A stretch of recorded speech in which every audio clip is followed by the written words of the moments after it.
John Paul I wasn't poisoned or assassinated. The investigation by journalist Stefania Falasca shows he died due to cardiac arrest. Before dinner, while he was praying with his secretary John McGee, John Paul I felt a strong chest pain. Despite his discomfort, he refused to call a doctor, and it cost him. Hours later, in the middle of the night, his heart stopped.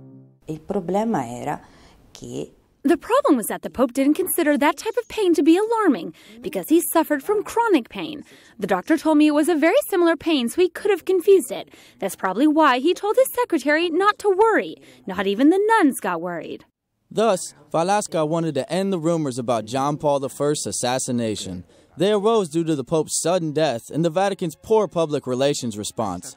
This fueled the suspicion and gossip published by sensationalist media. non sapevano come dire al mondo. They didn't know how to tell the world that the Pope, who was so loved by people, had died so suddenly. Obviously, if they had been clear, the resulting theories that made John Paul I's death into a drama wouldn't have been so easily accessible. What caused the flood of conspiracy theories was the Vatican not disclosing that the person who found the deceased John Paul I was a nun. She was worried when the Pope didn't come out of his room, so she decided to enter. The Vatican had its reservations and chose to say it was his secretary instead.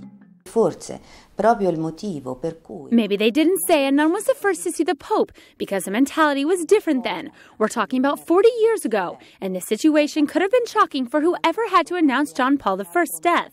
They decided to say something else. There were also people who said John Paul I was assassinated by conservatives in the Curia who were obsessed with stopping the reforms of a new and liberal Pope. Queste sono categorie. These are the labels you can't give to the church. They're labels emanating from politics, and they can't seriously be applied to the church. Luciani was elected by unanimous decision because of an essential quality of a man of the church, being a pastor. All he did in the 34 days of his papacy was put the priorities of the Second Vatican Council into practice. John Paul I's canonization process is helping clarify questions produced by his sudden death. Pope Francis has already signed the decree of his heroic virtues, the second to last step before beatification.